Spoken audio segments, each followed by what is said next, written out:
with the rock. You physically couldn't hold me, I don't care if you pushing 40. You can never little bro me. Euro step like Ginobili, from young OG to the OG. From nosebleeds to floor seats, circle stronger than Cuban links. My gold dance, your gold plated. You verse me, now that's a reach. We ready. Who ready? Good evening, everyone. Welcome to the One-on-One Sports Show here on the BMU Network. I am Mr. Bennett, and as the title says, I ain't in it. My team has gone home, so we're not going to be talking about the Steelers tonight. But good to be with you guys here on this Wednesday on the network. I'm joined here by my brother Shawnee, guys Trey and Dante. Hopefully they'll be on the way soon. Also, make sure you go over to Trey Ferg's YouTube channel. He's also streaming this as well. So again, hit the like button as you go there. Hit the like button as you come in here. Consider becoming certainly a member of the Black Man Unfiltered Network. And any cash apps that you consider either dropping to the network or to us personally, you'll see scrolling sometime during the show at the bottom of the screen, our cash apps in case you want to contribute to us. But again, good to be with you as we the Super Bowl is set, but we're not going to get into that right away. We got to build up to that. We got to build up this momentum to get there. And that's not even the biggest news of the week. All right. We got to start with the A block and set it off right. And obviously the biggest story of the week is the Dallas Cowboys have a new head coach in Brian Schottenheimer. And who better to talk about that than our brother Shawnee Dante? I'm sure he'll give his input as well. But why don't we start the show with that? I watched the entire press conference, about an hour long, and the stories that were being told or whatnot, this felt like a very special selection to me. The call, Brian Schottenheimer called his mom, and he said, "We're going to get this one for Dad." And I just got all choked up about that. So again, this could be it. Here, guys. But I don't want to steal the thunder here. I'll let the guys who are closest to the action, you guys can talk about that. But first of all, before you get started, how are you? How's the fam? I'm good. I'm good. The little one, she behind me now, nice. and she don't want because it's about to start raining over here, and she don't like thunder. So okay. so Yeah. she had to sit behind me. I hear you. But so far, so what are you thinking? You know, what's the Dallas fan base talking about that? And I also understand your guy, your personnel director, McClay, he got extended today as well. Yeah, I saw that. So he's going to be there put. So it's like it's all ships a go in Dallas. So what's going on there? Talk about the temperature. You know, what's the reaction, and share your insights. Well, you did more than me on listening to the press conference. I didn't watch. You didn't listen to. I watched. Like I said, I wanted to get because I know guys were like flipping out over the pick and everything. And I was like, I want to see for myself. I've watched actually this past week. I think 4. I watched the Jets with Aaron Glenn. I watched that whole press conference. I actually saw more highlights of Glenn press conference than Schottenheimer's. Right, but I watched all that. I watched the Raiders press conference. So I've been watching all the new coaching hires that have been coming in. I've watched pretty much all of them. So it's I just find it very interesting. And then the Chicago Bears, I watched the full press conference of that for that new hire. So I've been kind of into it, this whole time. So, but from what you do know, or from what what's the buzz, what's the temperature, what's the atmosphere down there? Well, as I was listening to some of the local radio stations around here, because you remember during the whole coaching thing, of course the one that got people to ears, when they was interviewing Coach Prime, but that they also, I forgot if they actually interviewed him or they was planning on interviewing him. Robert Saleh is going to interview him, and there was also a report out there that was thinking about interviewing Eddie George. So at the time, I didn't think at the time Coach Prime, they was just trying to fulfill the Rooney Rule, but I think if they would have interviewed George. From what I heard, Jerry was actually serious about wanting to. I think the son wasn't crazy about it, but Jerry was like, hey, he was more than interested in just an interview. So, and I don't know if you watch First Take on a daily basis. I was watching them this morning, and Stephen A. they was talking about, in the press conference, it was Jerry, Schottenheimer, and Steven on the other side of him. Yep. And they was asking about Steven, like, what is your purpose here? What is your purpose here? I'm like, if only you knew. You see, the thing about it with the Cowboys, with the national views of it, they only view Jerry. They only view Jerry. They do not. They think, what's up, coach? They think Jerry calls all the shots. They think it's just Jerry on the faces. That's all they talking about. I'm like, little do y'all know, Jerry's. That's what he is right now. It's just a face. Stephen Jones, because he is in control of the cap, and basically right now with the Cowboys, it's like a difference in philosophies. Jerry is still wanting to make some of them splash hires at time. He still want to follow the cap, but he still wants to have a splash hire. And Stephen Jones is always mindful of the cap. And, of course, Will McClay, who this extended, like you mentioned earlier, his domain is a draft and personnel. And so let me get this straight then. So you're saying that the son is basically like the puppet master. You said Jerry is reduced to a face right now. He's not in. Jerry is still the GM, but he listens. It's almost like Jerry is the head and Steven is the neck. Mm-hmm. He basically will listen to his son for the most part because he is in control of the cap. So there was a report that actually Jerry and Steven kind of was going back and forth with each other over this coaching hire because Jerry was wanting to make a splash. Steven was so mindful of the cap. The reason why he didn't want to really interview the Ben Johnsons or the Aaron Glenns, whatnot, and even Pete Carroll, is because the cost. He didn't want to spend the cost. And to him, it was like it's cheaper to keep Brian Schottenheimer because he's already here. He's local. We know him. We're comfortable with him. And he has a good relationship with Dak Prescott. Mm-hmm. And it wasn't, Dak is the franchise quarterback like every other team in the NFL. If you label your franchise quarterback, they're going to ask him his input. That's not like they're going to follow him. They ain't going to do like an Aaron Rodgers up there when they just brought him in, but they're going to ask their franchise quarterback, what do you think and whatnot. And he had a good relationship with Shotty, so he was like, I vouched for him. But I don't think it was like, that's who I want to be my next head coach. So here locally, yeah, man, when they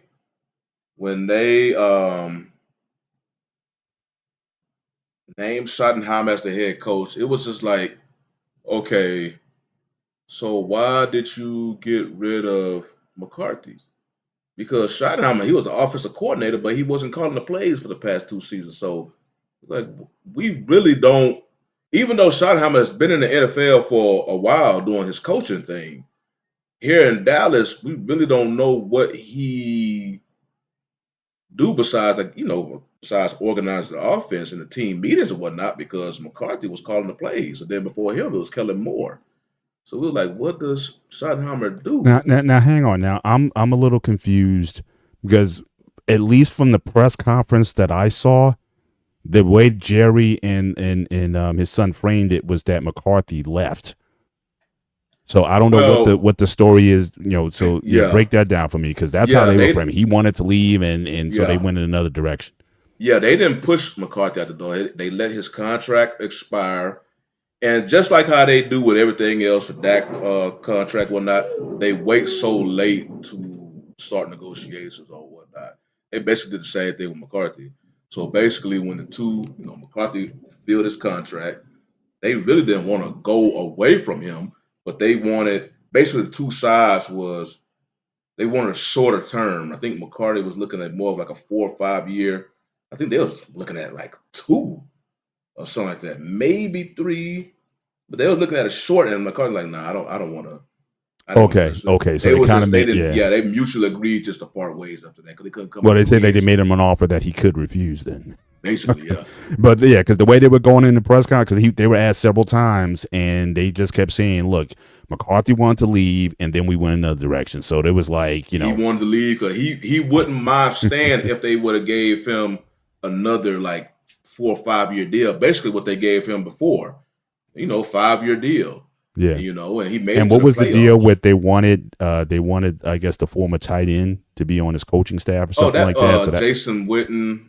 yeah, I heard that was also It was a thing that he'd be whispers. looking over his shoulder if that happened. So that was another reason that I think prompted that his was just leaving. like rumors in a form of a whisper. They already it's already came out like Witten will not be on, even on this new staff. He will not be hmm on there. hmm But I think it was just like whispers and whatnot. 'Cause, Witten is high school coach here locally, and they Right. just won the state title. It's a private school, and that wasn't really something that grew a lot of legs. But you know how rumors get started, people just start talking about it, but it wasn't a strong one.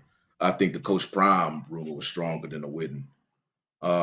But yeah, But who knows? When they got a negotiation room, it did come up. So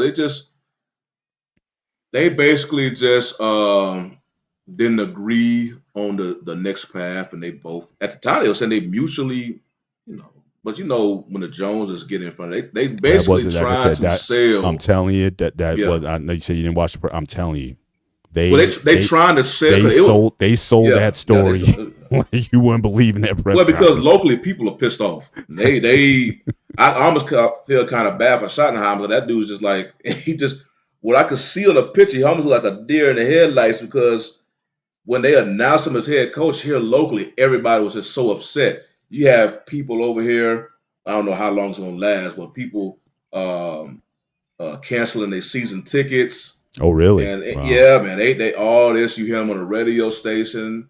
Now everybody pretty much just it is what it is now. But the fan base here locally was upset. Hmm. So Jerry doing what Jerry do.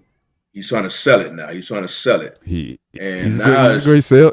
yeah, He's a great salesman. I tell you. Like I said, I was buying into it. Like I said, when oh Brian yeah, got up there, he no, spoke.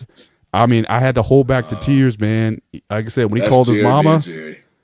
rest in peace to Marty Schottenheimer. But Hmm. I'm telling you, he's like, I got a feeling this gonna work. I mean, he could be a minister. I mean, he could be, whatever the church the church in Dallas of the Dallas Remember, he's Cowboys. an oil He's tycoon, the man. senior He know how pastor. to got the I'm telling you, mouthpiece. Jerry knows how to sell. I mean, you know how he talks, then pauses, like he says something, then he'll pause for a minute, Hmm. get everybody's up, and then kind of go with the next one, man. I'm telling you, they great marketing guy. That's Whether it his works thing or when he negotiates with players. His main thing, what he tries to do I guess when he's trying to cut off some of the costs of potential contracts, is because he sells and locally it is kind of true. You're a Dallas Cowboy, so just because you're a Dallas Cowboys, you would get all these marketing opportunities. Mhm. And locally, it is kind of true. And if you trying to do anything, if you're a Dallas Cowboy and they put this whatever so and so player on the Dallas Cowboys, people just they'll run to you. They'll run to you. This Metroplex is a big area, so if Yeah, anything, if you're a yeah. Metroplex successful, you got some, you're doing pretty good. So that's one negotiation tactic that he used to try to some cut some dollars off their negotiation. But generally, for star players, they ultimately get what they're asking for. But yeah, Gotcha. it's yeah, man. They and top of that, come based on the offseason they had last year. We kept hearing all in, and they didn't do anything. Correct. So you go through this whole offseason. We already know that you're going to use the injuries this year as your excuse of why they performed the way they did, even though there was visible holes, even before everybody started getting injured. And then all of a sudden, people was wanting to let McCarthy go because they want a different voice, but they was not expecting, because anything, generally when the head coach goes, his staff will go, and then you generally kind of, and because Schottenheimer, because he didn't call plays on the Cowboys, his name throughout the NFL was not hot at all when it came to potential coaching positions. Nobody around the NFL was talking about Brian Schottenheimer. Mhm. And then next thing you know, Cowboys name him head coach. We were like, huh? So yeah, there was a lot of upset fans, and that's what you saw at the press conference. He just trying to he He was just said, trying to "I say told you." He made me look. I have never watched. I have never watched a Dallas Cowboy press conference ever. I'm telling you, they had me like believing. I'm telling you the you've been Martin. It's like one of them. It's Jared like one of them infomercials on Man, TV. You know what I mean? You want to just call the number and Man, you call hear it them. enough down here. You literally it's in ear and out. It's in one ear and out the listen, other. Coach, get in here, man. oh, What's your man, what's your listen, thoughts man. on? I'm just listening to this. Listen, and I'm gonna say it. All Cowboy fans I like, all of my like, they make every excuse on why. Jerry Jones is Jerry Jones. He's been like that since he's on the team. That's why he don't get those star players because they have to sort of agree to do something against what they need to do. He's he's older now. His brother, Dallas as soon as Jerry's not no longer a face and taking the heat, Dallas will be in a rebuilding season for the next 10, 15 years just based off of that. I think they do a poor job in the draft. I think they do a poor job in free agency. Hopefully, I don't know, man. Dallas, everybody needs to come back. McCartney, he wasn't the best coach option at the time. He won one Super Bowl, and now we got to know he's not that good of a coach. Um, based off what's going on now, because they still have to sign some of their top players. And Jerry already crying broke right now. I don't know if anybody's going to stay around. Then you back at zero. If Parson leaves, you almost at zero coming back on defense. Diggs is still trying to get his injuries together. And I think the other guy, he was out all season. So you're right back at zero on defense. Offense, you ain't got no running back. You got one receiver. So they got a lot of pieces to fill, but I don't think, one, they're going to manage it right. And Dallas will probably, this year, they'll probably match the same wins they had last year. What they have, 7 wins, 6 wins? Yeah. 7. They did have a decent half. I guess latter half. They started off awful. Yeah. And then They're gonna be the same 7 wins next year if they don't. And plus that got hurt. So again, for them to get to 7-8 wins, they missed Dak for much of the latter half of the season. So I got to. Yeah, they still had a lot of holes in there. But Coach, I'm gonna have to just brush back on a couple of things you said because you mentioned they poor in the draft. Of course, you're a Dallas fans, man. Will McClay. Now this is my whole thing with the Cowboys. I always say they kick the can down the road. If you look at their draft history, they have hit on some of the players, but generally those players are in the first round. And you got an average team will draft at least, let's just say 6 or 7 players a draft. One of them may hit, so one of them may hit. One of them may become an all-pro, like Parsons. You had Zach Martin, CeeDee Lamb, so they can hit. But the way that they operate their team, they act like they're going to do that every year. So they don't participate in free agency. So you scratch that off the list. So you ain't going to build your team through free agency. So they think they're going to hit. They're going to get a Michael Parsons or Zach Martin or players of those caliber every year, which they do not. So if you don't do that, and then, okay, you may draft a player that may ultimately be your starter, but that don't mean they're going to be, you expecting a rookie to come in and play like an all-pro. Because generally, when they make the playoffs and they lose against these teams in the playoffs, those other teams have more playmakers to them. And it's been like that for the longest. But again, it comes down to who's picking the personnel. So are we saying that's Will McClay? That's Will McClay. Are we only judging the Cowboys on their regular season? Is that what we're doing?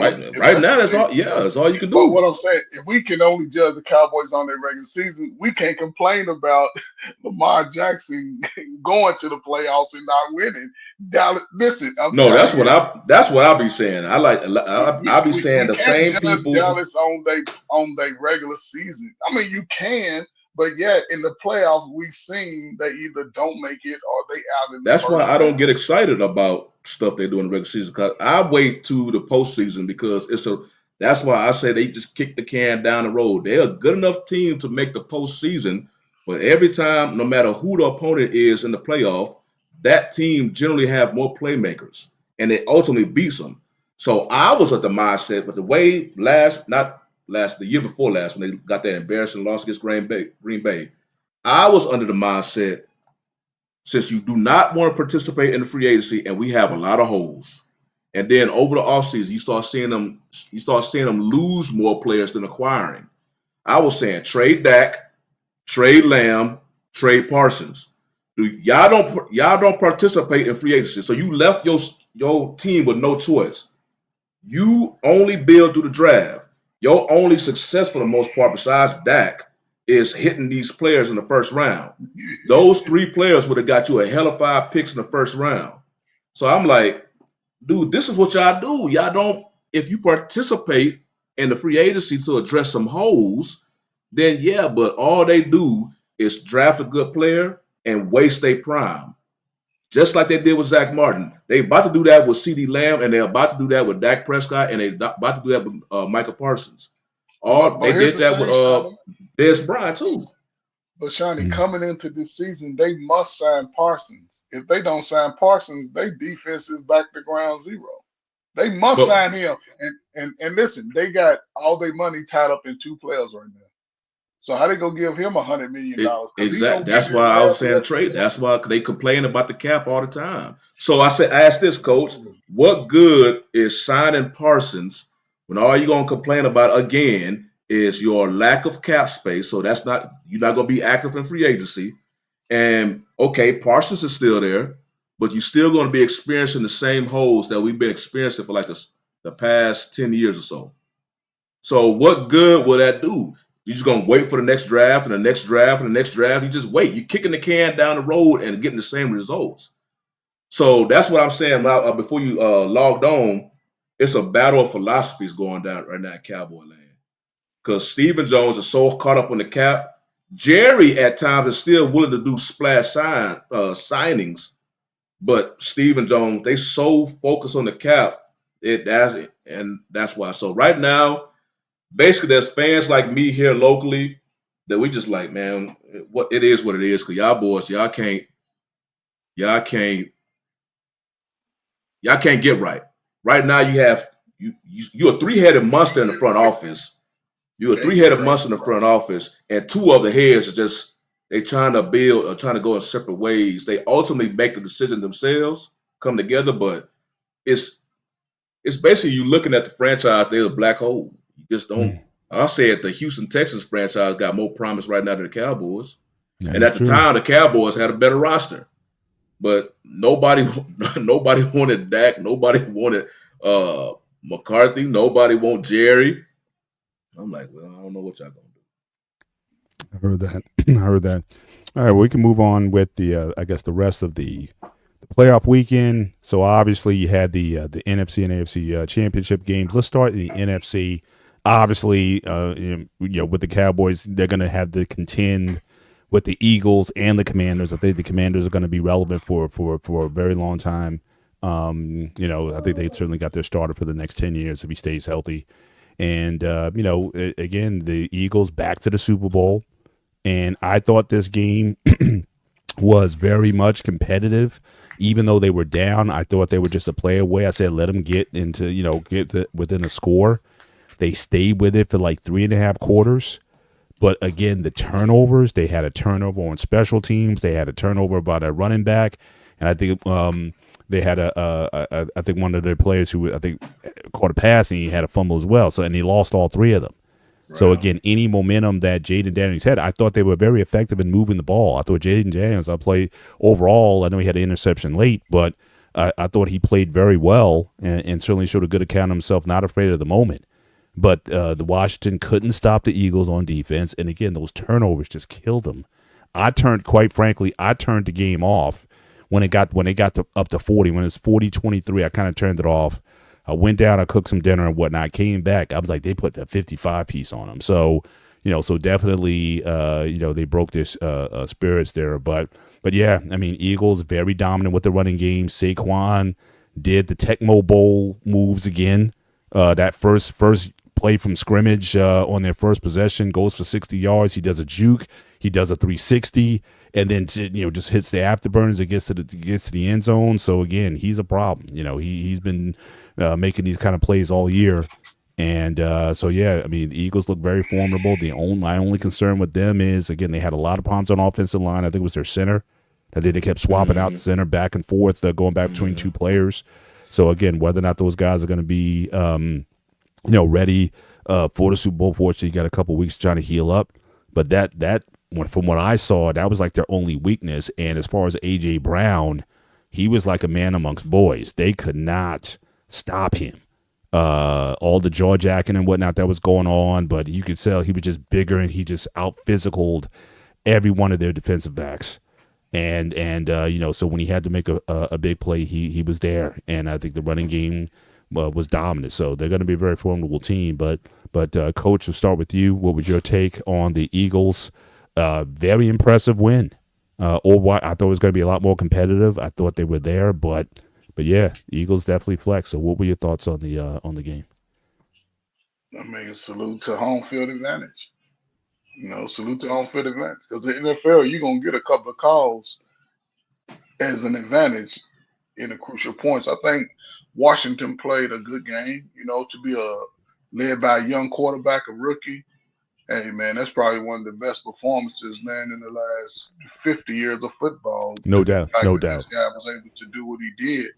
So I think his future is only going to be brighter. Washington just get another running back, receivers, add somebody in line, keep the offense as fluid as it can be, continue to work on defense. I think the defense will get better also.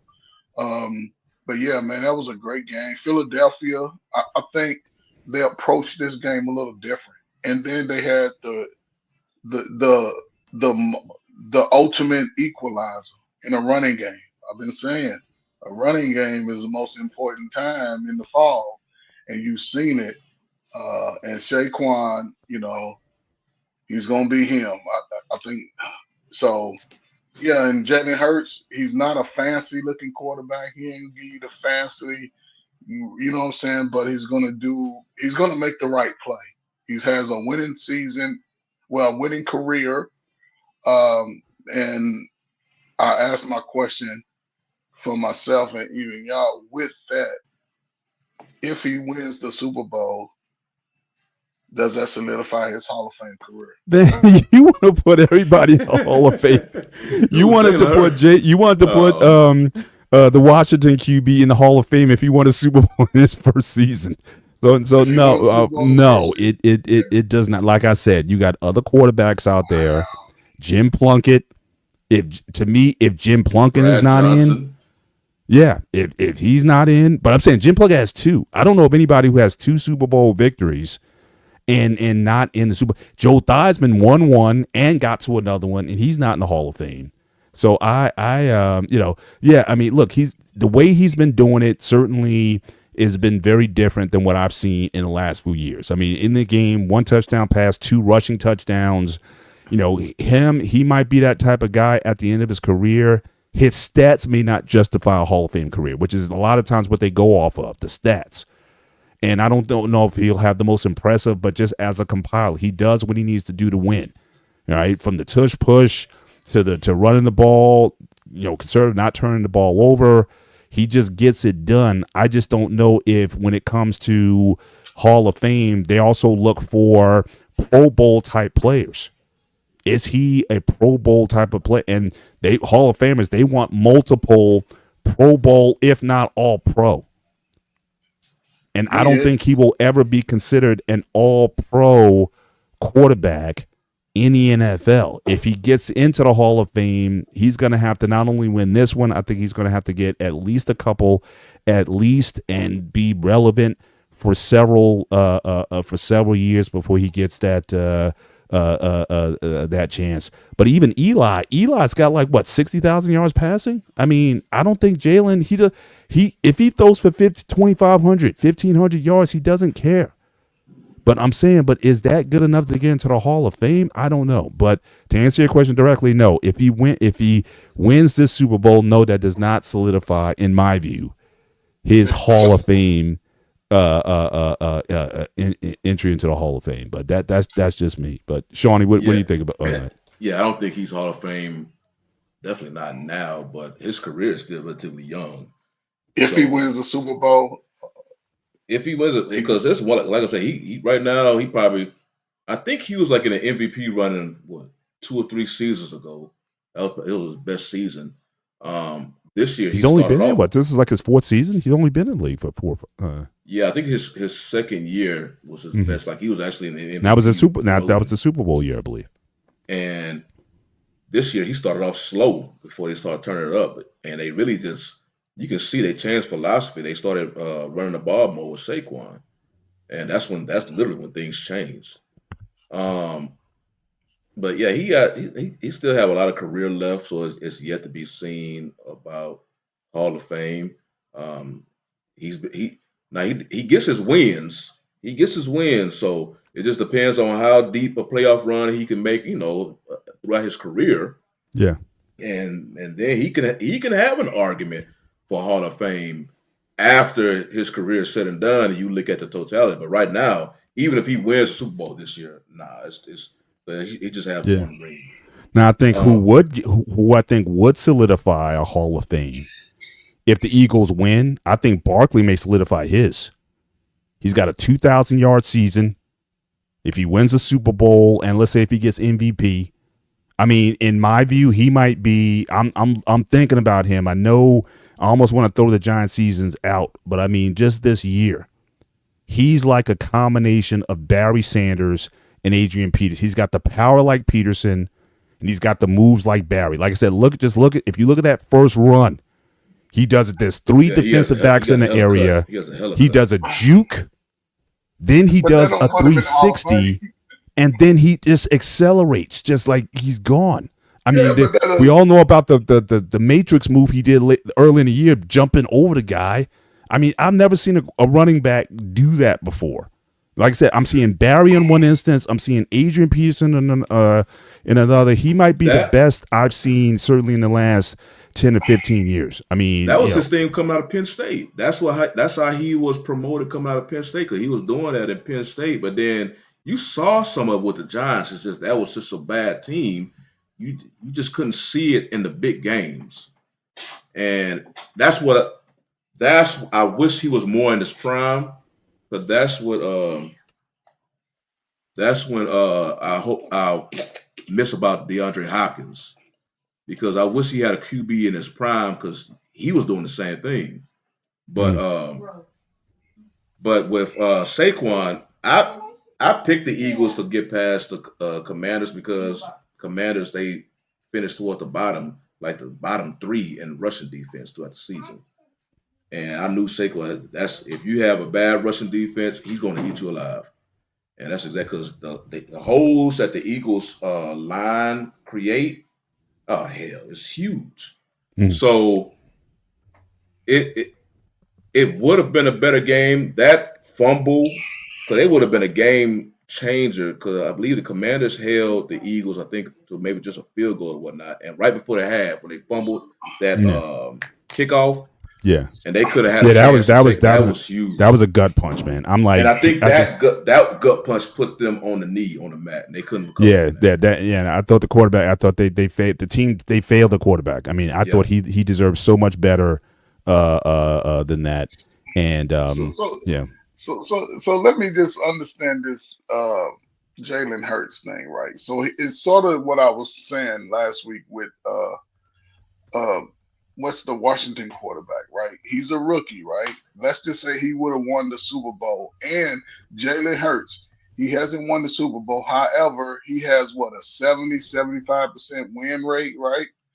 Dan Marino went to the Super Bowl one time, lost, and was in the Hall of Fame. But he threw for he was the all-time passing leader at the end of his career. I can understand that. So Jalen Hurts plays 15 years, and he has a 70% win rate. Let's just say he wins one of those Super Bowls. That doesn't put him in the Hall of Fame. No, but that wasn't your question. You said if he wins this Super Bowl, is he in the Hall of Fame? You didn't say 15 years down the line. But he still has a career, though. I'm looking at he wins and he plays out his career. Yes. Okay, of course. Of course. Yes. Be in the Hall of Fame. Yes, based but off that wasn't the your number, that wasn't your question. but based Because off his numbers. because He's I believe always if he been has the wins, his All Pros will add up, his Pro Bowls will add up, and then he'll already have his ring. So if you look at his career in total, Yeah. if he stays on his current pace, he can make a good argument. But a right good now, argument. yeah, Wow. right now because there's other, you have to look and see. Like that's what I'm saying. If he stays this course, but I know he's not going to get in the Hall of Fame just because if he win this one Super Bowl alone. Yeah. But like I said, that's why I brought up I think if Saquon wins this one, I think he's in the Terrell Davis conversation. Terrell Davis did not run for 10,000 yards, but he had a 2K season. He was a beast. Super Bowl MVP. I think if Saquon gets this one, he's in the Terrell conversation. So I think he gets in based on that. If you're gonna put Terrell in, I think you got to put Saquon in. That's all I'm saying. If this one, but I think but Hurts, I think he needs a few more years playing at a winning at an elite level before we can have that conversation. Yeah, if Saquon would have played that last game, and I have something to ask out once I bring this up. If Saquon would have played that last game and he would have broke the single season rushing record, I think if he would have did that, he would have been a Hall of Fame at the end of this year. Let me just put this out here, all right, for everybody who asks about this. Unless someone does it, breaks 2K in 14 games or less, it doesn't count. In my view, OJ is still had the greatest season, the GOAT as far as greatest 2,000 yards in 14 games. Even Eric Dickerson, it took him 16 years to get it, and he only broke it by like 100 yards. So yards per game, he didn't equal what OJ did. And that offense was terrible for the Bills. Terrible. You knew OJ was getting the ball. You stacked 6 or 7 or 8 in the box, and they still couldn't stop him. And he still got 2K. Well, so I'm thinking, if you know that's the only weapon you got, and you still does that, I'm telling you, I don't care. And now the league wants to go to 18 games. Yeah, I'm sorry. That leads me to the question I have. Because even especially when it was the 16 games, do y'all believe that 1,000-yard rushing season for a running back is overrated? Now it is, yeah. I look at the yards per carry. If you're not over 4, then that's pretty average. You can do 3. Yeah, because you got to look at other variables. Yeah. Because I believe 1,000-yard rush, especially like you say, right? It's a 17-game season, and we're not even including the 18 that we believe that's going to come up. But right now in the 17-game season, if you get 1,000 yards, you basically averaging them. That's 60 yards a game or something? No, not even that. I think under 55 yards a game. So if at a weekly basis, if you look at a running back and you see he only had 55 yards rushing any given game, and he's getting a minimum of 15 to 20. You thinking he either going against a hellified rushing defense, or he basically just had a piss poor game. You would not give that any type of attention because he be like, man, that's basically a mediocre game. Well, in a 17-game season, if you keep adding 55 on up, you're going to get over 1,000 yards, and then people are going to say, "Oh, he's a 1,000-yard running back." I made the comment online talking about I believe it's overrated because the biggest factor is because they got an extra game. Damn, so if they add 18 games, and then that average is going to drop even more. Right. So I'm like, it used to be something even a 16-game season because a 16-game season is only 60-some yards a game. Yeah. Now Trey is saying it still means something because again, it's a pass-happy league. But again, I think it's going back to balance. I know, Coach, you've been talking about this for a long time. The running game, the teams that if your quarterback is throwing 50 times a game, you're pretty much not going to win. If you look at the teams that are in now, again. The Eagles balanced in terms of passing and rushing. In fact, their offense focuses on the rushing game. You look at Kansas City, again, the running game.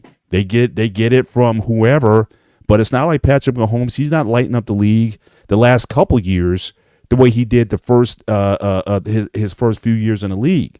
So I think certainly the running game, you look at what the Ravens did, again, balanced between the passing and running game. So I think we're getting back to equilibrium here, where I think they went too far with the running game. And I think they're starting to understand, especially once you get into winter ball or whatnot.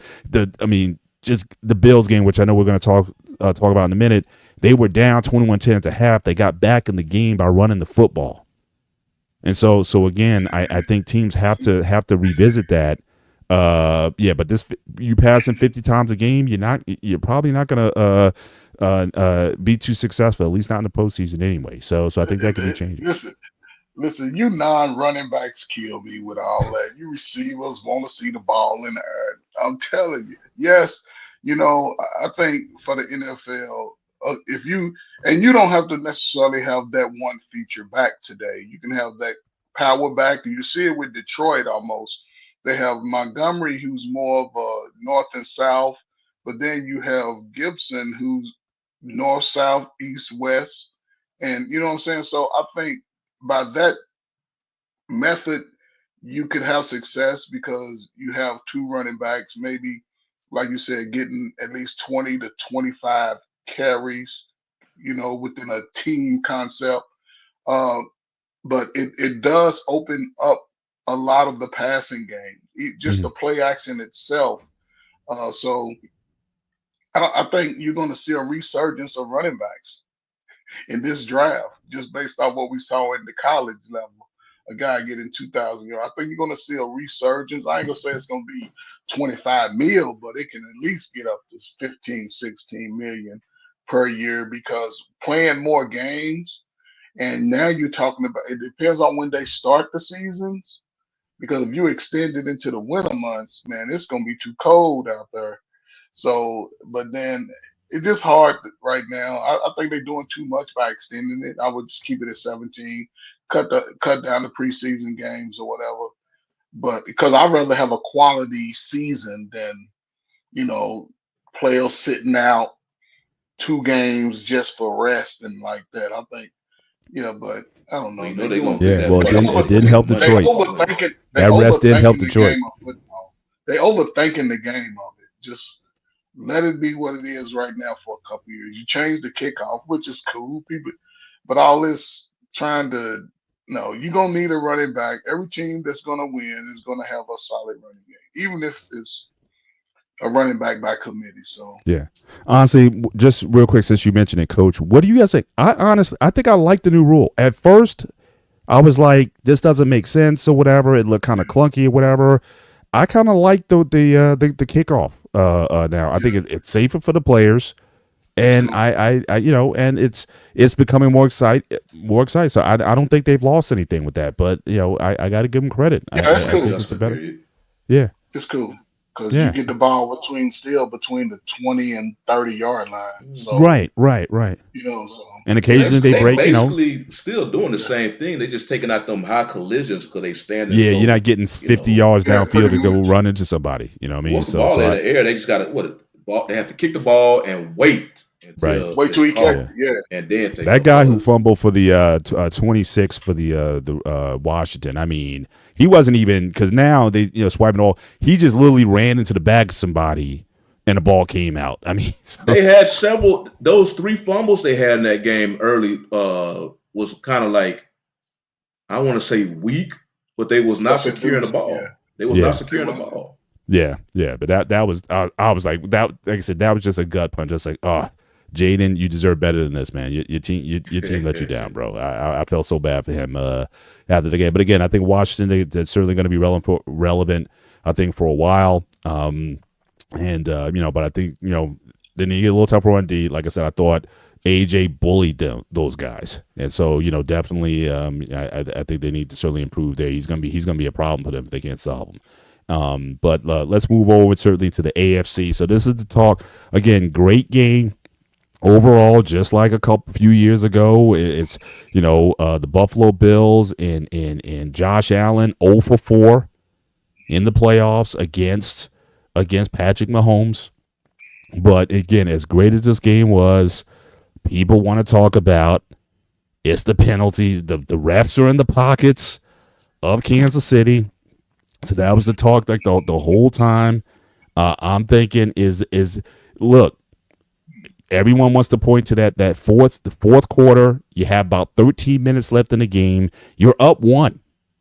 It's 22-21. Again, you fought your way back into the game by running the football, which I didn't understand then why they kind of got away from that late in the game, trying to pass it when it got you back there. 2 plays, third down, could have been certainly marked a first down. It wasn't. Then they tried their version of the tush push. Didn't get the first down there. Again, people were outraged and they're saying the refs are in the pockets of Kansas City again. But people think about what happened on first down, what happened on second down. I think that, they've won ugly all year. I think some crazy stat. Most of their games this year were won by less than a touchdown. And people are upset. I just think, look, I picked Kansas City. Go back and listen. I picked Kansas City to over the field. I said that they would three-peat. I'm one prediction short away from that, and it looks like we're gonna have this rematch. I think just Kansas City, Patrick Mahomes, the guys again. Every playoff situation, it's always somebody that you don't expect. Guys come up with big plays for Kansas City. Patrick Mahomes does Patrick Mahomes things. You saw the last possession. He was able to do what Josh Allen was not able to do in moving that football, getting those first downs to ice the game. And I just think that is, they just elevate to another level, and they get quality play from guys who, again, you might not even heard of. They take running backs that were there before, bring them back in, retreads, and they just make it work. I mean, getting out coach. I think they have the better coaching. So McDermott once again loses to Reed. So I don't see what all the buzz is. I think it's just a lot of Kansas City fatigue. But again, what were your thoughts on the game? And is there some legitimacy to the complaints from those who are saying that Kansas City is the refs? You saw the banner coming in. I don't know if you guys saw the banner for the show coming in. BMU once again stirring it up, saying that that the refs were in the pockets of the Chiefs. Why would the league want to three-peat? I don't know.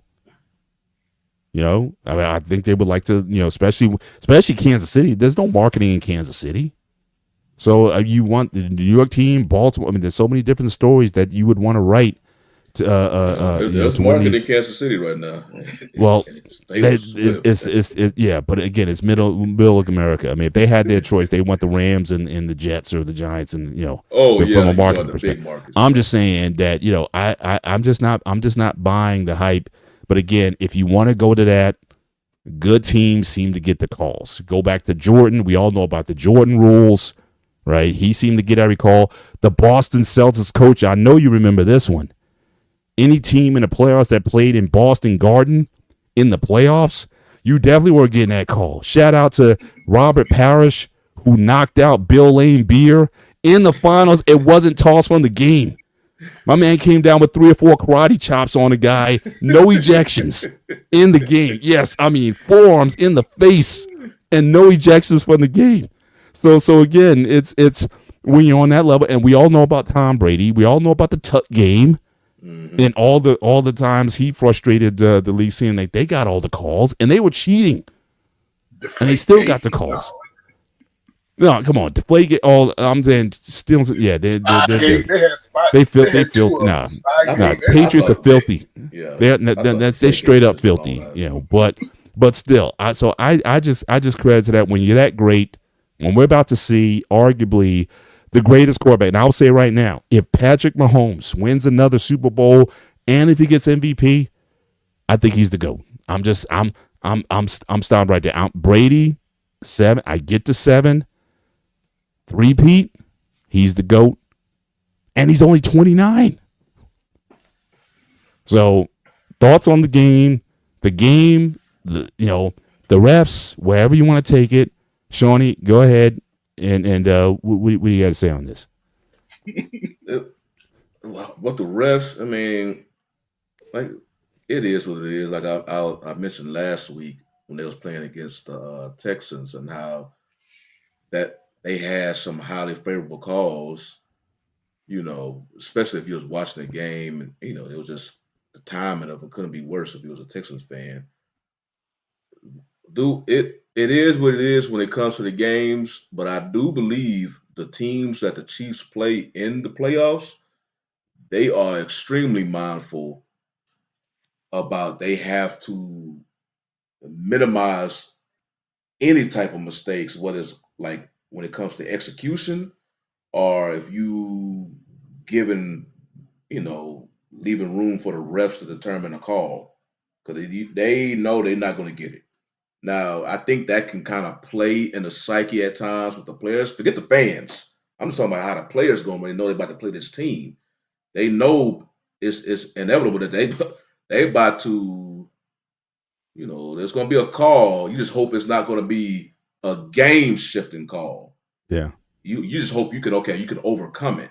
But it's nothing like those calls, and they seem to happen at the worst time. Yeah. When I thought the Baltimore game game last year was probably the biggest example of what you're talking about because they you hate personal fouls and just the stuff just totally got them off their character. It's almost I don't. If I think about, I gotta really think about it. I can't think of a call that was as egregious as that whole. Who was it? Saints Rams. That passed. Oh yeah, clear the guy. The guy ran him over. Worst blown calls I ever seen in my life. Ran him over. No call. They turned their back on the play. I can't remember a Chiefs getting that kind of call. Yeah. But they've been close and they happen multiple times. So as a player, because you're already going against a great team. That's by far, that's a great team you're going over there. But when you also got to keep an eye on the refs, that can play in the psyche when they go. Because they always playing at home, because they always finish so good in the regular season, you have to go to Kansas City. But the game in general, it was a good game. I mean, Josh Allen tends to play very well against the Chiefs. And it was going back and forth. I remember the Chiefs took the lead, and then Allen responded right there, was what made it 29-all. And they made the perfect defensive call when they sent that corner blitz. Yep. And even though Allen was able to get the ball off, and I've seen people online comparing the Kincaid drop to the Andrews. I'm like, no, not the same. Not even close. Kincaid, he was trying to dive and make. Now he's a receiver. You ask him, he should catch that ball. If they touch their hands, I don't care how it comes, they expect to catch it. But he's a receiver trying to scramble and make a diving catch, right before he hit the ground. Andrews was a pass straight into his belly off a plate, like straight designed for him, and he dropped it. So that's a difference. Not to mention the fumble also that he had, fumble for loss. That fumble is pretty much equivalent to what the Commanders was doing. He just, that ball, that's probably one of the easiest punch knockouts from Andrews. I'm like, man, dude, you didn't secure the ball at all. And they had worse conditions. But yeah, I thought it was a great game. It's just, and the thing of what I love about how Mahomes played, because I think a lot of young quarterbacks should take heed on. Because a lot of times, Brady was an excellent. You hear Brady when he calls the games. He always pointing out how QBs have a tendency to hold the ball too long. If you remember Brady, that ball, bow, like 2 seconds or less, it was out of his hands. And you see now Mahomes, he's a better scrambler, but what makes Mahomes so dangerous, he is not afraid to check it down. That's when they had the clincher and they gave him, ultimately into the field goal. That's when he was hitting his running backs. Sam Pirine, who made that game clinching first down. He's not afraid to check it down. And sometimes Jalen Daniels, he's guilty of this. He have a tendency to hold the ball too long. CJ Stroud have a tendency to hold the ball too. It's a young quarterback there. They're trying to make the big play. They're trying to get everything off of one throw. Well, you don't have to. When you got studs and athletic running backs, dump that ball down, let them get a chunk like a first down just from that. So, hell, that's what pissed me off during the UT Ohio State game, because they was doing that. Then they stopped. Right. But just that's the thing about Mahomes, because it's not like you mentioned it earlier. Their offense is not the same when they had Tyreek Hill. It's not. No, but Now, it's in a lot of ways it's more efficient. It's a little I mean, better. it's now Xavier Worthy. Now he's becoming. He's growing. Like in the early season, it's like his route tree was kind of slim, but you can see as the season progressed, he's starting to become more of a factor every game. But they're a good team. I don't mind them being great because I appreciate watching greatness. That's me. I don't understand how a lot of people talking about they Chiefs fatigue. Nah, man, you watching greatness. And like you always say, Mr. Bennett, if you get tired of, you want to beat the man, you better beat the man. That's right. That's right. So, hey guys, we got I don't know, a BME if you're out there. I know Dante's in the back. We can let him into the show. But yeah, I mean it's and again, the way Patrick Mahomes played really wasn't that different from how Jalen Hurts played. exactly. He had two rushing TDs in the game, and that I don't know, like Mahomes is slow. Let's just say that. Like you don't see, you don't. I don't. He's not Lamar. He's not Lamar Jackson. No, I'm saying he's not like Lamar. He's not like Michael Vick. He just gets yards. That's all he does. He just gets yards. I mean, he has. Listen, he has deceptive speed. I'm sure he can run a 4.6. No. You can't. Now, plus he looks 20, 30 pounds bigger than when he first came into the league. So he might be walking around like 230, 240. I don't think he run like a pitcher. He run like a pitcher. He play baseball. But listen, even when they're not fast either. I'm just saying it's the timing. It's like he's not gonna blow you away with his speed or his elusiveness. He knows his offense like the back of his hand. You can tell with him and Andy Reid, they're doing commercials together. Listen, they're doing commercials together. So they're doing a lot of talking about nuances of the offense. And this is where I think Andy Reid's coaching puts Patrick Mahomes above everyone else because he's young. He's allowing him to develop his own game within the scheme of the offense. And and this is the crazy part about Kansas City. They have Pro Bowl veterans on their team. Nobody is complaining. Now, Worthy, what benefited him is he's around these guys. So his route running next year, he'll probably be a top 2 receiver based off yards in next year. Right. And it's I like Patrick Mahomes. I think it's great what they're doing, but they get a few little calls and they get some of those non-calls that most teams don't get. They get those non-calls. And look, they might not go all game and getting calls into the last 3 minutes of the game. Now they might get 3 or 4 calls. Well, that's why I said the calls that everyone was outraged about, and even now talking about they need to start getting technology. I know it was either Shawnee or Dante put in our group chat about how in tennis they can tell whether the ball is out or not. So I guess using technology to start marking these downs. I don't know, put some sensors in the football or something, and they measure the field so they can have it. So, but that was like, again, you're leading in the game, and it's like 12, 13 minutes left in the game. So there was no calls that were in the game that were late that they got. They had their opportunities, and they couldn't stop. They couldn't stop Mahomes when they would. And again, Mahomes ran a 4.8 in his combine. So again, he's about 30 pounds heavier now. So he probably runs like about 5'5" right now. He just looks slow when he runs to me, but he just knows when to run. He's savvy. He knows how to sell it also. Going out of bounds, he'll do the flop, going out of bounds to get another 15-yard penalty or something like that. And the guy runs hobbles. Last year he had a bad ankle, running, barely able to run up, but he still is able to run and get first downs and whatnot. So I think, if anything with him, I think he's fearless. He knows when to get down and when to take advantage of the calls. He gets into a slide or a half slide, and the guy still hits him 15 yards. People are upset about that. I just think that, he just is the way he wins and the way, again, Hurts is winning, running the football, conservative, balanced running game. That again, I think both of them, they might be beyond the point of trying to put up 5,000-yard seasons. And so at least on Mahomes, I know Hurts never did that, but Mahomes, I don't know if he's necessarily going for the 50 touchdowns and 5,000 yards anymore. I think if he can win like this and keep doing so, I think he will.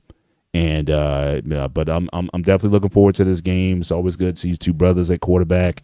certainly in the Super Now, I don't think Bowl. he would mind if he can put up like 4,500, 4,800 Yeah, yard he'll passing take it. seasons. But He'll take he it. right now he's just taking what To me, this is what he like has. this like Muhammad Ali. First half of his career, he was float like a butterfly. When he came back after his 3 year, he was kind of flat footed and kind of stood in there and Well, they let guys punch themselves out, and then he'd win late. That was the strategy. I think Mahomes might be in that category right now because well, he now it's lost not. Tyreek Hill. That was a But huge. Tyreek, but that I can't even count Tyreek because Tyreek, like, you give Tyreek a 10-yard out and he'll take it 60 yards to the house.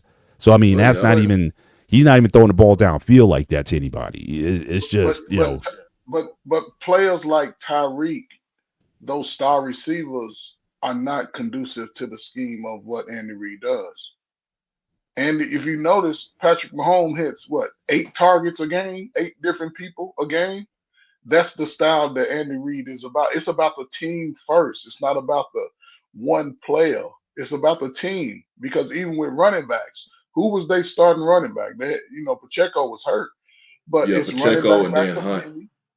Right. Hunt is perfect for what they doing. It's a perfect scheme, and you have to go with that. He's one. I give Andy Reid is probably the greatest offensive minded coach to ever play because he adjusts his scheme. The place he's running with Kansas City, he didn't run with Philadelphia. So I So think he's in that capacity. But Patrick Mahomes is just the benefit of that. You can put anybody down there in that scheme today. it's almost like he's getting like Brady now. I mean, Brady won with guys at wide receiver that couldn't even make another team in the NFL. he gave Brady a weapon. You saw. No, he lost. Look, you gave him Randy Moss for a year. He had that crazy He lost year, because it was an and he incredible lost to catch the by Mario Giants. Manningham. I'm just saying, but Because that he's offense used to. was lethal. I Yeah, don't think Yeah. Mahomes didn't have a single season like the way Brady had that year. Nah, But he had almost no. 50. Look, it was definitely freakish the numbers, but again, at the end of the I think day, Brady it had didn't. He didn't win a You didn't win Super a Super Bowl. Bowl, yeah. So Yeah, I because it was mean, an yeah, incredible catch. But that kind of, again, I have like a sub question because, well, really because it only relates to the Chiefs, but really with the going back to we was talking about the head coaches during this time when all these positions before they ultimately end up being filled. One name that you did not hear, because I remember when he originally left the Chiefs, was Eric Bieniemy. Mhm. So you remember Eric Bieniemy was an offensive coordinator for the Chiefs. He could not, even though he was getting he was getting interviews, he could not get these jobs. And then the interviews started slowing down as well, also as well. But he could not get them jobs because people was thinking, okay, is it Bieniemy? Is it Reid? He was enjoying the success, but unfortunately, he was on the staff of Andy Reid, and he had a quarterback, Patrick Mahomes. So Yeah. he felt like he had to kind of get away from that umbrella so people could see he could actually do his thing. Well, he goes to remember because Ron Rivera was the coach of the Commanders at the time. He goes and becomes the OC with the Commanders and their assistant head coach. So he's basically like the second in command. And my thing was that, okay, because ultimately the Commanders didn't do that well. They let go of Rivera. I'm thinking, okay, if Bieniemy was showing any promises of OC, you got your next head coach in waiting right there. But with the Commanders, their offense performed worse than it did before. So basically, that didn't impress the Commanders brass. So when they let Rivera go, Bieniemy went with him. So he was Mhm. only there for one season. Okay, he goes, he gets another opportunity at UCLA, and UCLA, they're not even before the Pac-12. Pretty much, only got 2 teams remaining right now. They was not a spot. If anything, in the LA school right now is UCLA, USC, but they was not the spot right now in current college football. But he went to go be the OC because of their coach. I forgot his name. Deshaun Foster is their head coach right now. Mhm. He goes the season before. UCLA offense was ranked. It's 133 schools in the FBS. UCLA offense was ranked, I think, number 70. Eric Bieniemy, and again, coming out of Kansas City, we was thinking he should be this great offensive mind. Why nobody giving him an opportunity to head coach? His first season there, his only season there, their offense drops down to like 118 out of 133 schools. Yeah. So I'm like, oh, okay, dude, you can't. To me, I'm like, you can't be this great offensive mind, and at both of your stops, the offense perform worse. I don't care. You don't have the best talent, but if this offense, which didn't have the best talent last year as well, the UCLA, you may dip a little bit, but I don't expect you to drop down to the bottom of the FBS.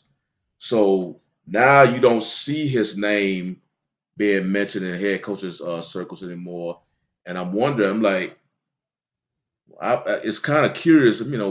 Back then his thing was people say he wasn't a good interviewer. So I'm like, why is he not getting opportunities? But now you're looking at his resume now, like the last two stops. Showing up on the field. Yeah. Exactly. Yeah. It's a sad, that's certainly somewhat of a sad story. But again, some guys got opportunities. Look at all those coaches from the Belichick tree who got jobs just based on the reputation of the team, and they all flamed out. And so, I can't, so again, it's tough when you're in a system, or versus it, whether or not you're you're the real deal or not. Sometimes being with a great team can almost be a detriment as far as your opportunities kind of coming out of trying to take it to another. Normally, an offensive coordinator that had the offense that the Chiefs do, by the time that next offseason start, it's no different than Ben Johnson. Everybody was knocking on the door waiting for Johnson to be free from the line so they can name him as a head coach potentially. Yeah. But with Bieniemy, he was not getting that, and all you kept hearing at the time was interviews. So I'm like, man, what was he doing that interview? Yeah, I hear you. I'd say, guys, let's hold off. And again, if you're out there, I think Dante, he was in the back. Hopefully, he's still with us. We'd love to get him in and get his insights on the football and especially on Dallas. So I'd love to get his feedback as well. If we can get him into the show by the end of the show, I'd love that. If we can get him in, I think he said Storm's messing him up. Yeah. So, but I want to hold off, gentlemen. I know, obviously, Super Bowl predictions and whatnot. Since we have 2 weeks, I'd say let's let next week's show. We'll do our Super Bowl picks at that time and whatnot. But I think we can certainly move off the football. But again, great championship weekend. Well, I would say, like I said, I was definitely disappointed by Washington. But again, when you turn the ball over like that, things just kind of got out of hand there. But again, shout out again to Jaden Daniels and the Washington football team for what they did. I think they have a bright future. But let's switch over to the NBA. And and again, generally it's too early. I don't get into NBA. It used to be I didn't get into NBA until April, or at least the All-Star break, because right after the football season is over, you got March Madness in the tournaments. But that's kind of lost some luster for me in the last a couple years, not seeing a lot of the college basketball. But and then you got baseball spring training, coming up after that. So I usually until April or so I get into the NBA. But obviously we got a couple things that are going on in the NBA right now. So we have with the Miami Heat situation, Jimmy Butler. It's just gotten very toxic very fast. The guy was already suspended early in the year, talking about he didn't want to be with the team anymore, and they suspended him then. Then apparently this past week he walked out of practice, and again he's now on an indefinite suspension. So everyone's like, what to do with him? I think he might be toxic good at this point. I think he might be on the opposite side of his career. So I don't know this behavior. I don't think it should be rewarded. So again, I don't know if there's a team out there that will want to take that risk where based on your dysfunction, this has happened in multiple stops for him over his career. But it's like, I don't like the idea. Maybe call me a little old school on that, but you act out and then you get elevated, you get sent somewhere else. Now I know there's league rules, there's union rules and things like that in terms of player treatment. But what do you guys think on that situation? I think it looks very bad for him. I can't see at least a contending team looking to pick him up and deal with that drama. But what do you guys think, Sean? You start with you on the situation for Jimmy, and is this could this be his last stop, or where does he go from here? And what do you think the Heat do? Well, the Heat, they got to trade him quick because the longer he keeps doing this, the lower his trade value will go. So people are like, okay, now you really just trying to get rid of him, not because he's just causing being disruptive to your organization. But yeah, it's all because he wanted more money, even though they paid him. He's basically not, his current contract is not fulfilled, and he feels he needs an extension, more money. They're like, we already paid you for what you did, based on kind of your current production. It's not adding up to this payday that you requesting. So that's when the whole thing started, man. He started throwing fits, getting suspended, coming back. But Richard got suspended 7 games, came back, was suspended 2 games, walked out of shoot around. Now he's suspended indefinitely. And I'm like, dude, there's going to be another NBA team that picks him up. They always do. Because, hell, you saw with James Harden. He got into it. The Rockets literally gained weight, so he couldn't do anything. Traded to the Nets. And he never even played for the Nets. Yeah, I forgot exactly. I think him and Kyrie and stuff like that. So it was supposedly him, Kyrie, and KD. Durant. KD, yeah. But I think his issues were more with Kyrie, and I forgot the exact details. But basically, he forced his way out of that. Had them trade to Sixers, and then also when he get to Sixers, the GM or president, he's over there currently with Sixers. Daryl Morey, who was his GM when he was with the Rockets, right? And he gave him a lot. James Harden had a whole lot of leeway with the Rockets. They allowed him to do stuff that the other team, and that's why as close as him and Westbrook are, that was a thing that rubbed Westbrook the wrong way when he was with Houston, because James Harden was just he was able to come to meetings whatever time he was. He was getting favorable treatment. And then he got into it with Mar because he was saying Mar, he don't trust him no more. So that's what ultimately led him in the Clippers. So we've seen it before.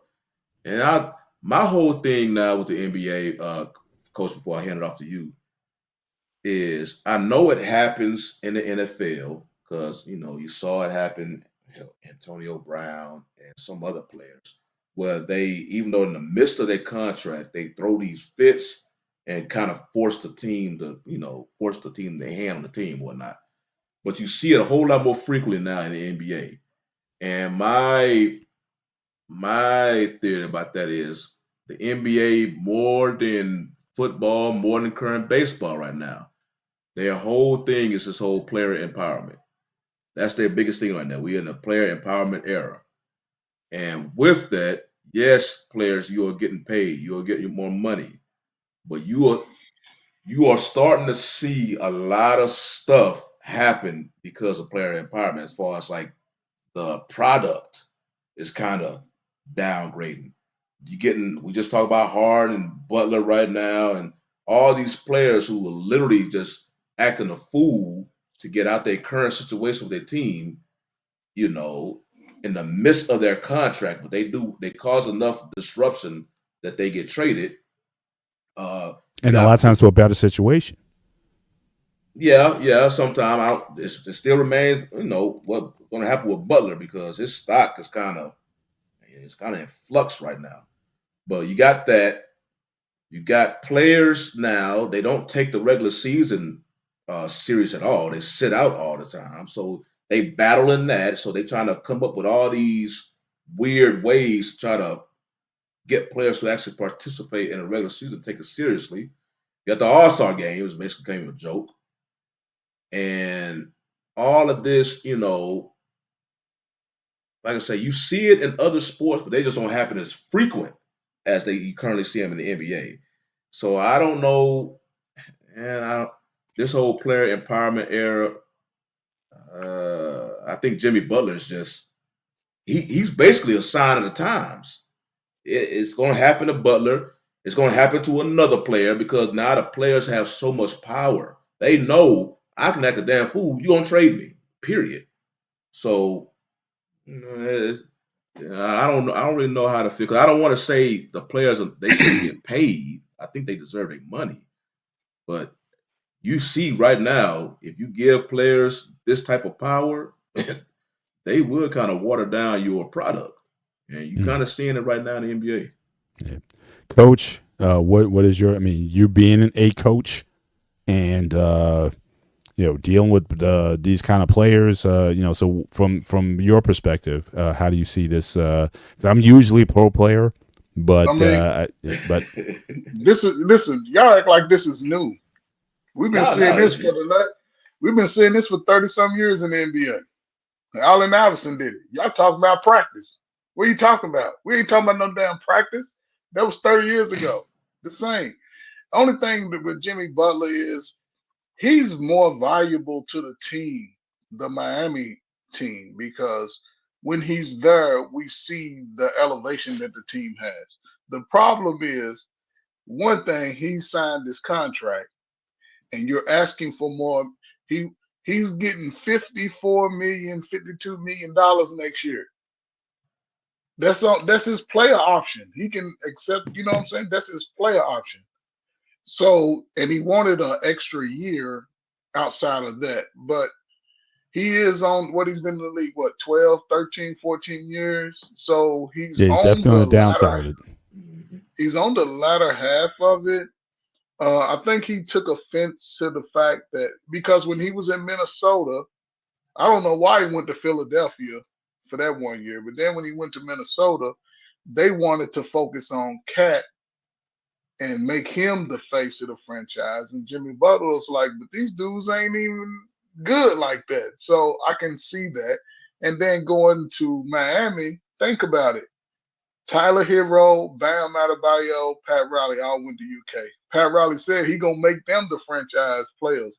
But we know without Jimmy Butler, those last couple of years, Miami wouldn't even been in the level of where they are. So I can understand that argument. To me, I think there's something underlining with Jimmy Butler that we don't see.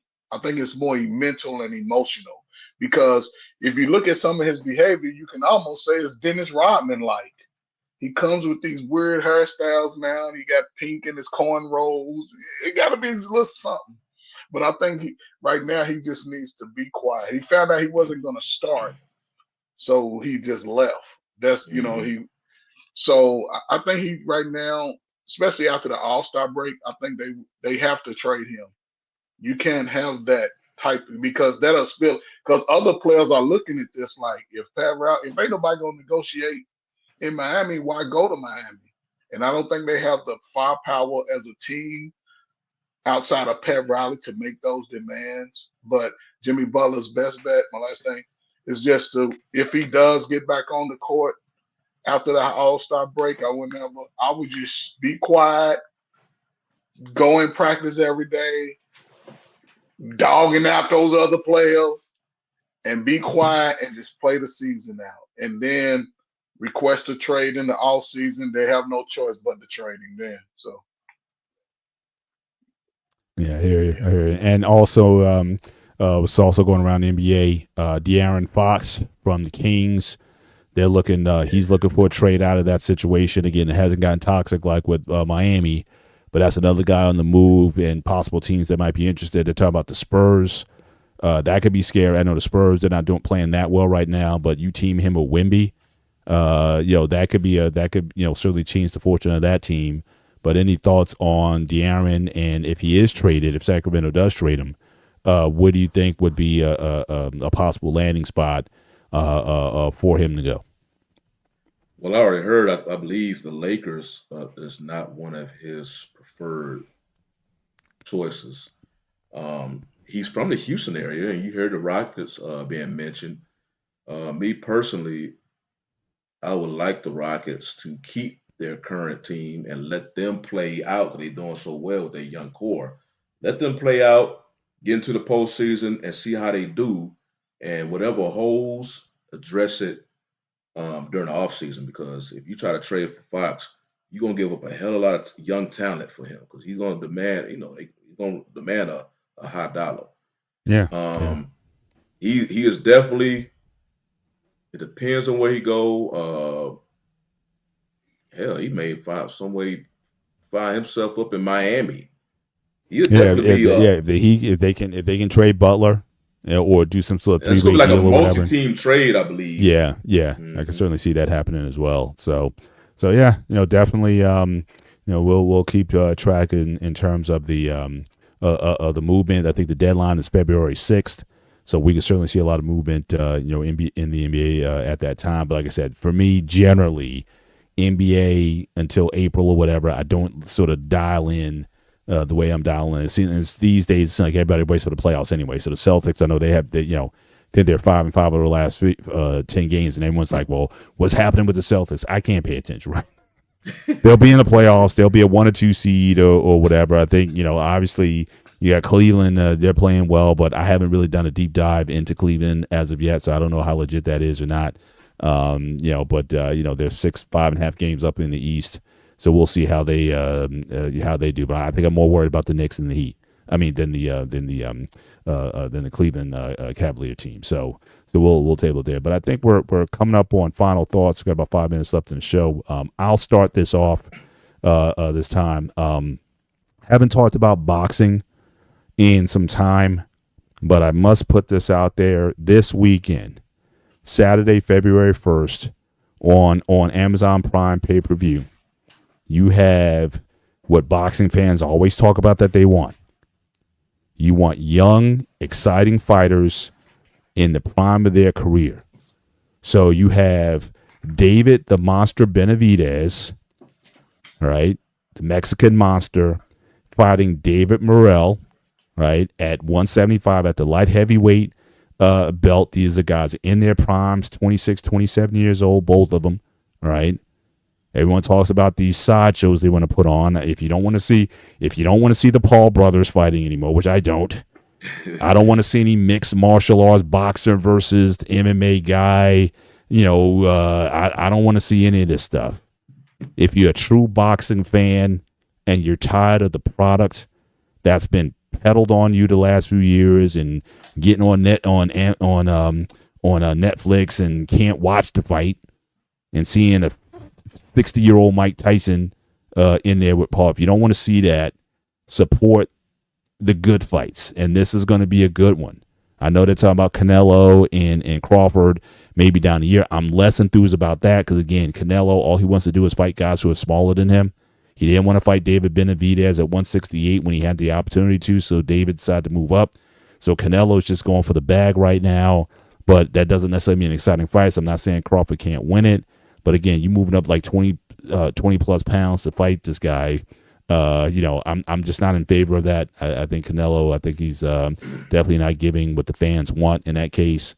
But this weekend, okay, it's a good card. Isaac Pitbull Cruz is on that card. A lot of decent undercard. But again, these young, talented fighters, David Morrell, he only has 11 fights, but he's Cuban. And y'all know about that. Those Cuban amateurs, just like the Ukrainians, those guys are like amongst the elites. The guy defected, came to the U.S. I saw him by his 3rd or 4th fight, and I already knew then, okay, this kid could be special. So I'm definitely paying attention to that. So I highly recommend, if you really want to see a quality, you want to see young guys in the peak of their careers going at it, it may be worth the money to buy that pay-per-view. I know I'll be watching it. And so I'm looking forward to this weekend. So again, for the boxing fans out there, these are the type of fights that we want. Let's support real boxing, not these exhibitions and sideshows.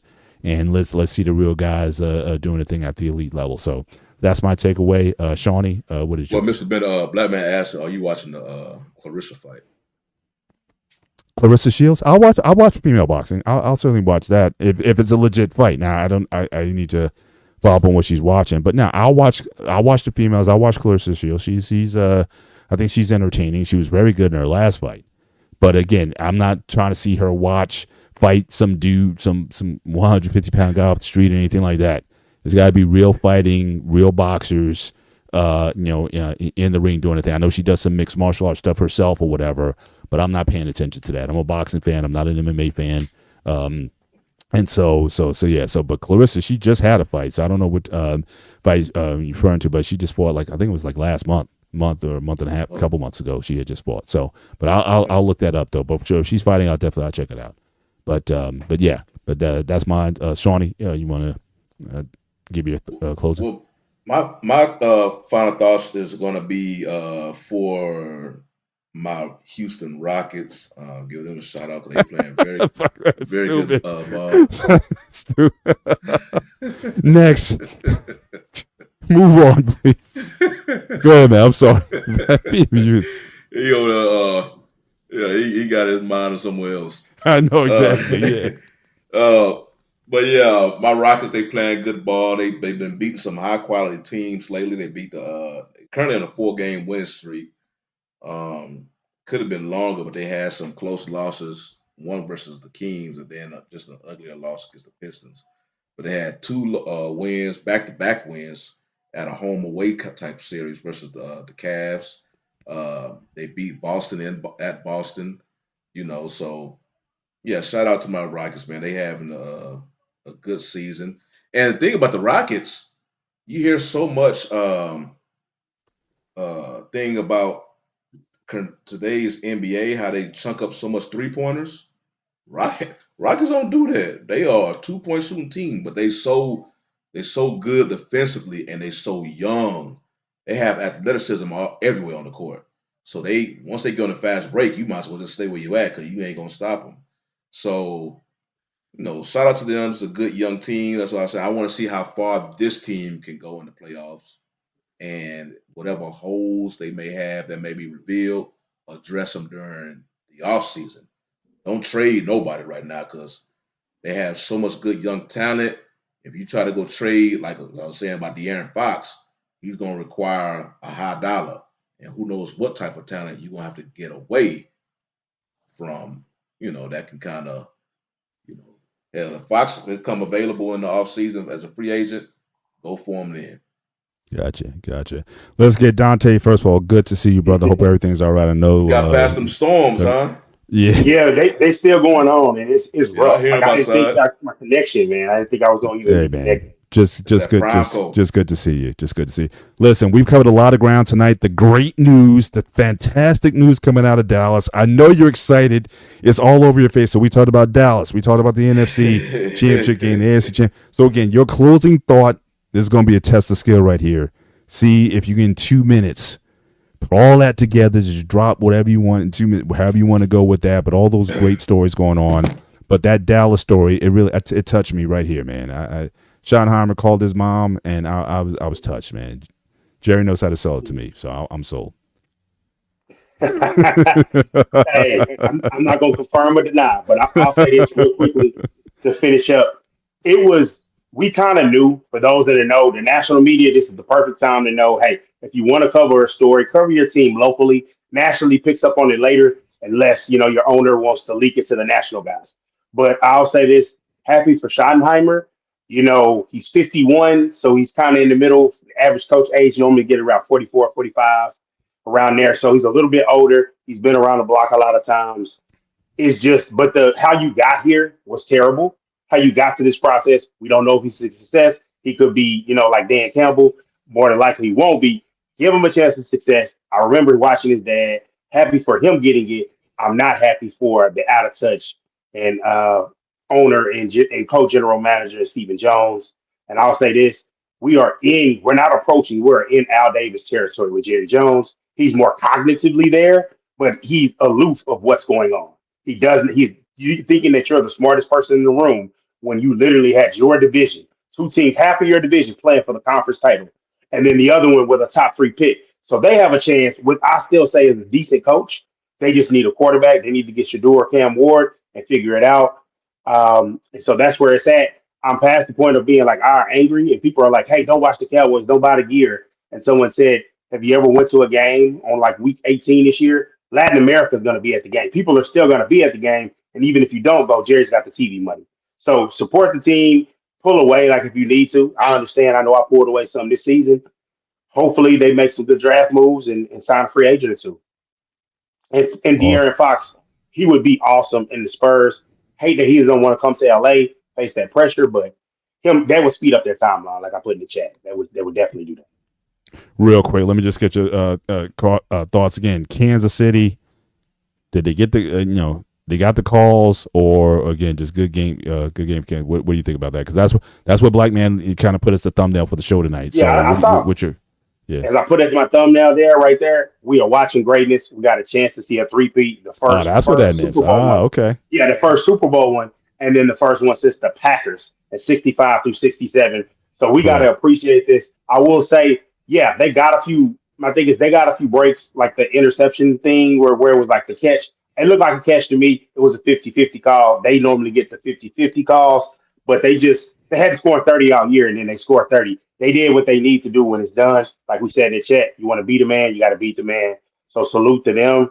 And for the Eagles, the Commanders had a great season for everything that they done, and they got us a long way. But I know the turnovers, but they were fighting out of their weight class. They were fighting out of their weight class, and it's just like no diss or anything, but they made it. I know that they have a bright future. They have a lot of cap space. They have way more to look forward to than my fan base does, and the Cowboys. So I'll say this: hats off to y'all, and I think they're going to be the front runners for a lot of ex-Cowboys like Jordan Lewis and DeMarcus Lawrence to shore up their defense even more. So, right, and like I said, we're going to hold off. So next week's show, we'll do our Super Bowl predictions at that point, and whatnot. So we'll chop it up then. But Coach, as always, if you want to close us out, and as we end the show. Hey, man, great show, man. Dante, man, I hope everything's all right with your family, man. Glad you was able to make it, man. Just take care of that. Hey, man, listen, man, we coming up on the end, man.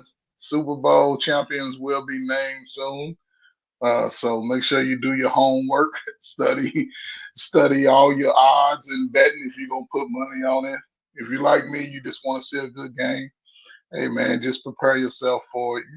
Don't get all crazy. If your team ain't in it, just shut up and enjoy the game. Don't be mad breaking your TVs. If you put big money on it, just hope that your team show up to play. Like I said, other than that, man, listen, man, it's coming up on the full basketball season. If you got sons and daughters, don't let them be divas in the sport. Let them respect the sport, and the sport will respect them. And other than that, man, now we got some time, man. Let's start getting in shape, man. Let's start taking care of our health, man. This is that time of year, man. And, we coming up on new birthdays and everything. So, man, just try to maintain your health, man, for your family, man. For your family, man. So salute, man. I hear you. I just want to comment on one thing that BMU just said. He wants to see Jerry and Jimmy in a boxing match. I will say one thing about Jimmy Johnson and the whole Fox team. I don't know. I don't want to call it ageism. I really don't. But every time I look at the Fox crew, you got Terry there, you got Jimmy. I mean, it's like, are they going to put oxygen tanks on these guys? I think they're just past the prime. I'm sorry. I know they got Gronk on there now, but it's like these guys are going to just die in the position. Hall of Famers. I get it, man, but I mean, they got like the oldest crew in sports. The only one worse is ESPN trotting out Lee Corso out there. Get them out of there. I mean, I get it. I mean, you want to respect the OGs, man, but it's time to move on. They've been on there since what? Fox came on 1994 was their first season. So 30 years he's been there. Okay, we get it. He's a Hall of Famer. Let the guy just kind of retire. He should be.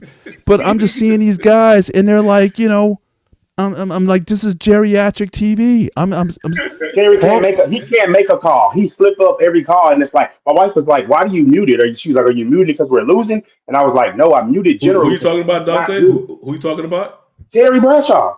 He just Terry, fumbled. Jimmy, I mean, these guys, Terry. it's over. These are 70. You're not supposed to be in broadcasting 70 on one of the top sports shows on TV, Fox Sports. Yes, exactly.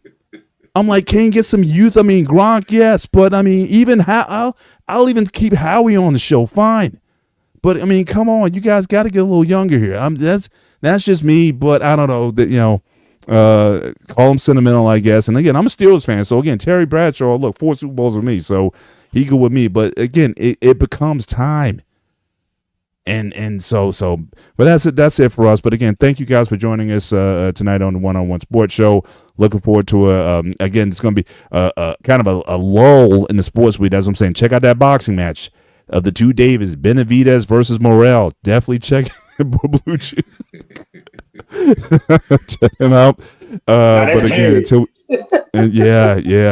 until next time, you guys have a great. Enjoy the rest of your week. Take care. God bless. We'll see you next time.